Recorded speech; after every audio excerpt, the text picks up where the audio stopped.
all, welcome back to our channel My Bio Notes.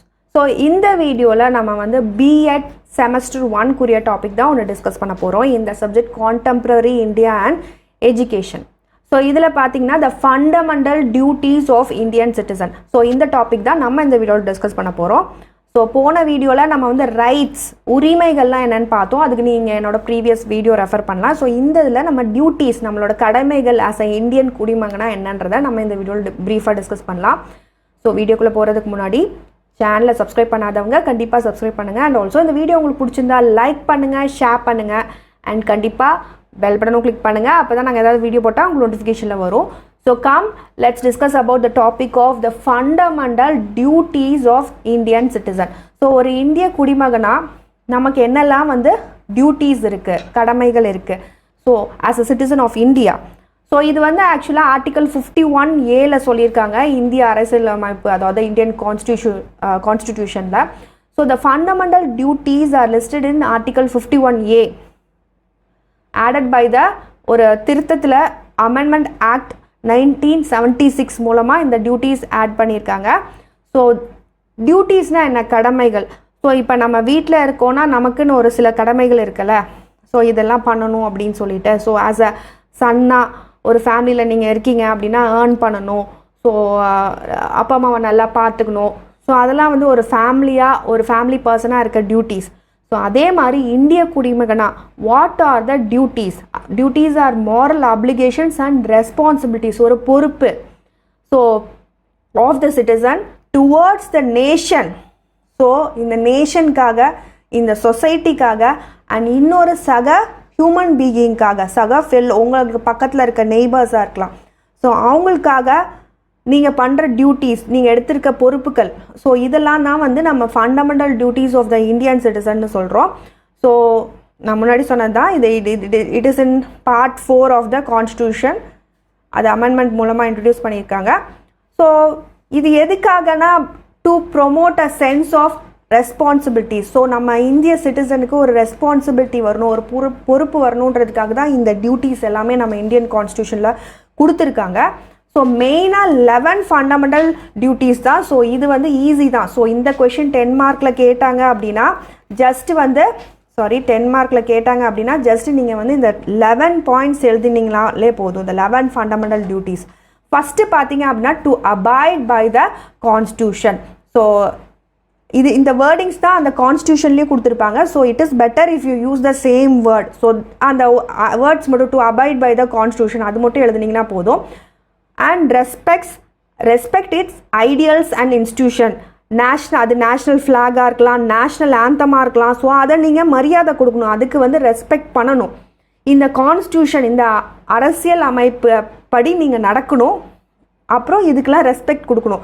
நம்ம ideals, நம்ம பர்ஃபெக்ட்னு சில விஷயம் வச்சுருக்கோம் இல்லையா? ஸோ அதுக்கு எல்லாத்துக்கும் நீங்கள் மரியாதை கொடுக்கணும். ஸோ இது என்னென்னு பார்த்தீங்கன்னா அந்த கான்ஸ்டியூஷன் ஆஃப் இந்தியாவை மெயினாக ரெஸ்பெக்ட் பண்ணுறது, நேஷ்னல் ஃப்ளாக், நேஷ்னல் ஆந்தமை ரெஸ்பெக்ட் பண்ணுறது தான் அது மீன் பண்ணுது ஆக்சுவலாக. ஸோ வந்து இப்போ எக்ஸாம்பிள் எடுத்துட்டிங்க அப்படின்னா நம்ம வந்து நேஷ்னல் ஆந்தம் பாடும்போது we have to stand up, right? So நம்ம உட்கார்ந்துருக்கக்கூடாது. ஸோ அது வந்து ஒரு ரெஸ்பெக்ட் நம்மளோட நேஷ்னல் ஆந்தம்க்கு. ஸோ இது வந்து ஒரு எக்ஸாம்பிள். ஸோ அது வந்து நம்ம ஒரு கான்ஸ்டியூஷனுக்கு தர ரெஸ்பெக்ட். ஸோ இது எல்லா இடத்துலையும் ஃபாலோ பண்ணப்படுது. ஒரு ஸ்கூலாக இருக்கலாம், ஒரு பப்ளிக் கேதரிங்காக இருக்கலாம். ஸோ எல்லாத்துலேயும் இது என்னத்தை காமிக்குது? ஒரு சிம்பிள் ஆஃப் ரெஸ்பெக்ட். இந்த மாதிரி எந்திரிச்சு நிற்கிறோம் இல்லையா? அது ரெண்டாவது பாருங்க. ரெண்டாவது duty to cherish and follow the Nobel ideals that inspire the national struggle for freedom. So நமக்காக நிறைய பேர் இங்கே சுதந்திரம் வாங்கி கொடுத்துருக்காங்க. ஸோ அவங்கள தான் இங்கே ஐடியல்ஸ்ன்னு மீன் பண்ணுறாங்க. ஸோ அவங்கள வந்து ஃபாலோ பண்ணுறது, செரிஷ் பண்ணுறது. ஸோ வந்து அவங்கள வந்து அப்ரிஷியேட் பண்ணி அவங்களுக்கு ஹானர் கொடுக்கணும். அவங்க நிறைய தியாகம் பண்ணியிருக்காங்க நம்மளுக்காக, சாக்ரிஃபைசஸ். ஸோ அதனால தான் நம்மளால் இந்த இந்தியான்ற கண்ட்ரியில் சுதந்திரமாக இருக்க முடியுது. ஸோ அதனால இதுக்காக நீங்கள் என்ன பண்ணலான்னு பார்த்தீங்கன்னா, ஒரு எக்ஸாம்பிள் சொல்லணுன்னா நீங்கள் வந்து ஒரு ஃப்ரீடம் ஃபைட்டரை பற்றி தெரிஞ்சுக்கிறது, லேர்ன் பண்ணுறது. அது மகாத்மா காந்தியாக இருக்கலாம், சுபாஷ் சந்திர போஸாக இருக்கலாம், இல்லை நெஹ்ரு, ஜவஹர்லால் நெஹ்ருவாக இருக்கலாம். ஸோ இவங்கள பற்றி தெரிஞ்சுக்கிறதே நீங்கள் வந்து உங்களை ஃபாலோ பண்ண வைக்கும், நீங்கள் செரிஷ் பண்ணுறீங்க அப்படின்றத காமிச்சு கொடுக்கும். அண்ட் ஆல்சோ மூணாவது பாருங்க, to uphold and protect the sovereignty, unity and integrity of India. So வந்து ஆஸ் அ இந்தியன் சிட்டிசனாக சாவரனிட்டி, நம்ம வந்து யாருக்கும் டிபெண்ட் கிடையாது. India is an independent country. இங்கே எந்த ஃபாரின் பவரோட டாமினேஷன் எதுவுமே கிடையாது. அதுதான் sovereign. So it is a supreme power. So இங்கே யூனிட்டி இருக்குது. எவ்வளோ டைவர்சிட்டிஃபைட் லாங்குவேஜ், மொழிகள், எவ்வளோ கல்ச்சர், எவ்வளோ மாதிரியான டிஃப்ரெண்ட் மக்கள் இருந்தாலும் வி ஆர் யுனைடெட். ஸோ அந்த இன்டிகிரிட்டி அதை வந்து நீங்கள் பாதுகாக்கணும், ப்ரொடெக்ட் பண்ணணும் ஆஸ் அ சிட்டிசன் ஆஃப் இந்தியாவா. ஸோ எந்த விதமான த்ரெட் இந்தியான கண்ட்ரிக்கு வந்தாலும் இந்த ஒரு விஷயங்களை நம்ம இந்தியாவுக்காக பாதுகாக்கணும். ஸோ இது எப்படி பண்ணலாம்? த்ரூ கம்யூனல் ஹார்மனி மூலமாக and respecting the diversity of India. நான் முன்னாடி சொன்ன மாதிரி ரிலீஜன், இங்கே நிறைய ரிலீஜன் இருக்குது, கேஸ்ட் இருக்குது, எத்னிசிட்டி இருக்குது. இதெல்லாம் தாண்டி நீங்கள் ஒன்றா இருந்தீங்கனாலே you are respecting the constitution. And fourth பாருங்கள், to defend the country. So நீங்கள் ஒரு சண்டைக்கு போகிறதில்ல. ஏதாவது ஒரு ஃபைட் வருது, ஒரு டெரிட்டோரியல் த்ரெட் வருது, ஏதோ ஒரு நம்ம பாகிஸ்தான்லக்கோ சைனாக்கோ நமக்கு ஒரு நம்ம அங்கேருந்து த்ரெட் வருது அப்படின்னா நீங்கள் அதுக்காக டிஃபெண்ட் பண்ணுறதுக்காக நிற்கிறது. And render, national service when called upon. உங்களை கூப்பிடும்போது அந்த சர்வீஸ்க்காக போகிறதே வந்து you are respecting the constitution. அது ஒரு டியூட்டி உங்களுக்கு ஆஸ் அன் இந்தியன் இதான். ஸோ நம்ம வந்து நம்மளோட கடமை என்ன? நம்ம கண்ட்ரியை ப்ரொடெக்ட் பண்ணோம், எந்த விதமான ஃபாரின் பவரும் நம்மளை உள்ளே வராத மாதிரி. மெயினாக அந்த வார் டைமில் ஏதோ ஒரு போர் நடக்குது, ஏதோ ஒரு நேஷ்னல் எமர்ஜென்சி இருக்குது அப்படின்னா நீங்கள் வந்து அப்போ போய் நிற்கணும் ஆஸ் அன் இந்தியன் சிட்டிசனாக. ஸோ இப்போ நீங்கள் மிலிட்ரி ஆர் எனி அதர் ஃபோர்ஸில் இருந்தீங்க அப்படின்னா நீங்கள் வந்து you can defend the country. So அந்த மாதிரி தான் சப்போர்ட் பண்ணும். இல்லை வேறு எந்த மாதிரியான உங்களால் முடிஞ்ச அளவுக்கு ஆஸ் அன் இந்திய குடிமகனா நீங்களாக வாலண்டியராக போய் நீங்கள் சர்வீஸ் கொடுக்கலாம் இந்த மாதிரி சமயத்தில். ஸோ அதுவும் ஒரு duty of an Indian citizen. And to promote harmony and spirit of common brotherhood. So வந்து சகோதரத்துவம். ஸோ இங்கே நிறைய நான் சொன்ன மாதிரி ரிலீஜன், லாங்குவேஜ், ஒவ்வொரு ரீஜனுக்கும் வேறு ட்ரெஸ் பண்ணியிருக்காங்க. ட்ரெஸ் கோட்லேருந்து அவங்க சாப்பிட்ற ஃபுட்டுலேருந்து எல்லாமே டிஃபர் ஆகுது. பட் நீங்கள் அந்த இடத்துல ஹார்மோனியஸாக வாழ்ந்தீங்க அப்படின்னாலே it is your duty and you are respecting the constitution. So அதுக்கு வந்து நீங்கள் என்ன பண்ணலான்னா, நிறைய நம்ம ரிலீஜன் சம்மந்தமான ஃபெஸ்டிவல்ஸ் கொண்டாடுறோம். இப்போ தீபாவளி, பொங்கல், முஸ்லீம்ஸ்னால் வந்து ரம்ஜான், பக்ரீத், கிறிஸ்டியன்ஸ்னால் கிறிஸ்மஸ், ஈஸ்டர் இதெல்லாம் செலிப்ரேட் பண்ணுறோம். பட் நம்ம நேஷ்னல் ஃபெஸ்டிவல்ஸான ரிபப்ளிக் டே, இண்டிபெண்டன்ட் டே இதிலலாம் வந்து நீங்கள் கலந்துக்கிறதா இருக்கலாம். இதெல்லாம் வந்து இட் ஷோஸ் நேஷ்னல் யூனிட்டி. இந்த இடத்துல ரிலீஜன் பார்க்க மாட்டாங்க இல்லையா? So that promotes harmony in the Indian citizens. Sixth பாருங்கள், to value and preserve the heritage of our composite culture. So நம்ம கல்ச்சரும் முக்கியம். ஸோ வந்து நீங்கள் வந்து கல்ச்சுரல் ஃபெஸ்டிவல்ஸை முன்னாடி நேஷ்னல் ஃபெஸ்டிவல்ஸில் கலந்துக்கிற மாதிரி கல்ச்சுரல் ஃபெஸ்டிவல்ஸ் ஆனால் தீபாவளி, ஈத், கிறிஸ்மஸ் அதையும் நம்ம விட்டுறக்கூடாது. ஸோ அந்த கல்ச்சரையும் நம்ம பாதுகாக்கணும்.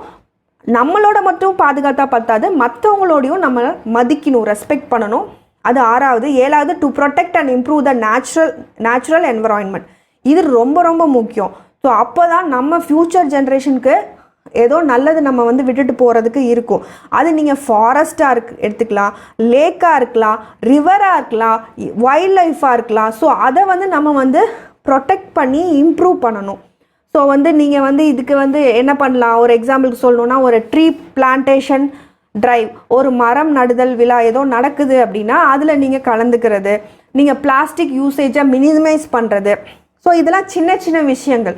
ஸோ இந்த சிம்பிள் விஷயம் தான் வந்து நமக்கு ஒரு மேஜர் இதை அவுட்கம் தரும். And also supporting recycling initiative, நம்ம என்விரான்மெண்ட்டை ப்ரொடெக்ட் பண்ணுறதுக்கு. இது வந்து ஏழாவது. எட்டாவது, to develop the scientific temper, humanism and spirit of inquiry and reform. So வந்து அந்த way of thinking, the reasoning, இல்லை லாஜிக் யூஸ் பண்ணி திங்க் பண்ணுறது, எவிடன்ஸ் யூஸ் பண்ணி டிசிஷன் முடிவுகள் எடுக்கிறது. ஸோ வந்து அது நீங்கள் எந்த ஒரு மூட நம்பிக்கையை வந்து கேள்வி கேட்குறதா இருக்கலாம், நீங்கள் ஒரு பப்ளிக் ஹெல்த் கேம்பெயினில் கலந்துக்கிறதா இருக்கலாம். ஸோ அந்த சுகாதாரம் வந்து நம்ம மெயின்டைன் பண்ணுவோம். அதுவும் இந்த கொரோனா பீரியடுக்கு அப்புறம் இந்த ஹெல்த் அப்படின்றது ரொம்பவே முக்கியமாக இருக்குது நம்மளுக்கு. ஸோ வந்து நீங்கள் வந்து எந்த விதமான மாடர்ன் விஷயம் வரும்போதும் அதை உங்கள் சயின்டிஃபிக் நாலேஜை வச்சு நீங்கள் வந்து ரைட்டாக தப்பான இது பண்ணி நீங்கள் ஏற்றுக்கிறது. And promoting education based on evidence based reasoning. So இப்போ வந்து நமக்கு கொரோனான்னு ஒரு த்ரெட்டு வந்துச்சு, அப்போ வேக்சினேஷன் போட்டாங்க. ஸோ அப்போ வந்து எல்லோரும் வந்து போடலாமா வேணாமா போடலாமா வேணாமான்னு அப்படின்னு ஆசிலேஷன் இருந்துச்சு. பட் அந்த மாதிரி ஒரு டயத்தில் வேக்சினேஷன் வாஸ் ப்ரொமோட்டட். அந்த மாதிரி ஒரு டயத்தில் இட் இஸ் இம்பார்ட்டன்ட் ஃபார் வேக்சினேஷன்றது உங்களுக்கு புரியணும். அதுக்கு எஜுகேஷன் ரொம்ப முக்கியம். அதே மாதிரி இந்த சயின்டிஃபிக் டெம்பர், நீங்கள் அந்த சயின்டிஃபிக் நாலேஜோட எல்லாத்தையும் அணுகிறது. அதே மாதிரி என்வரான்மெண்ட்டை பற்றின ஒரு விழிப்புணர்வு, நீங்கள் டெக்னாலஜி நிறைய யூஸ் பண்ணுறது அண்ட் சயின்டிஃபிக் இனோவேஷன்ஸ், இதுக்கெல்லாம் வந்து நீங்கள் இம்பார்ட்டன்ஸ் கொடுத்தீங்கனாலே நீங்கள் வந்து சயின்டிஃபிக் டெம்பர் வந்து டெவலப் பண்ணியிருக்கீங்கன்னு அர்த்தம். And to safeguard public property. So எந்த விதமான இந்த பஸ்ஸை எரிக்கிறது, ட்ரெயினை வந்து இது பண்ணுறது, அந்த மாதிரிலாம் ஆக்டிவிட்டீஸில் இது பண்ணாமல் பீஸ்ஃபுல்லாக ப்ரொட்டஸ்ட் பண்ணுறது. உங்களோட எதிர்ப்பை எந்த விதமான அழிவை நோக்கி வந்து எதிர்ப்பை காட்டாமல் ஒரு பீஸ்ஃபுல்லாக ஒரு சத்தியாகிரக முறையில் வந்து நீங்கள் பண்ணுறது. And to strive towards excellence. So வந்து நீங்கள் எல்லா விதத்துலேயும் நீங்கள் வந்து எக்ஸலாக ட்ரை பண்ணுறது.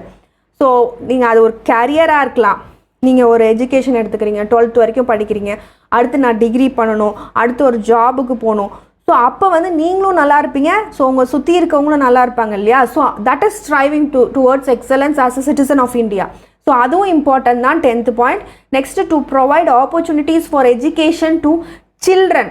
ஸோ வந்து நம்ம வந்து குழந்தைங்களுக்கு கல்வி எஜுகேஷன் வந்து ரொம்ப முக்கியம் இல்லையா? ஸோ அதுவும் இந்த 6 to 14 இயர்ஸ்க்கு வந்து we have given the compulsory education. அதனால தான் அந்த எஜுகேஷனோட முக்கியத்துவம் திறந்ததுனால தான் அது சொல்கிறாங்க. ஸோ இதுக்கு பேரண்ட்ஸும் சப்போர்ட் பண்ணும். இதுக்கு அவங்க பேரண்ட்ஸ் வந்து ஸ்கூலுக்கு வந்து ரெகுலராக சில்ட்ரனை அனுப்பணும். அண்ட் ஆஸ் அ சொசைட்டியாகவும் இந்த எஜுகேஷ்னல் இன்ஸ்டிடியூஷன்ஸ்க்கு நம்ம சப்போர்ட் பண்ணணும். ஸோ அப்போ தான் எல்லாருக்கும் வந்து இந்த கல்வின்ற ஒரு விஷயம் வந்து சென்றடையும். ஸோ இதான் 11th point. These are the duties of Indian citizen. Hope you understood. Thank you all for watching my video. N video உங்களுக்கு பிடிச்சிருந்தா லைக் பண்ணுங்கள், ஷேர் பண்ணுங்கள் அண்ட் ஆல்சோ பெல் பட்டனும் கிளிக் பண்ணுங்கள். அப்போ தான் நாங்கள் ஏதாவது வீடியோ போட்டால் உங்களுக்கு நோட்டிஃபிகேஷனில் வரும். Happy learning to you all. Thank you.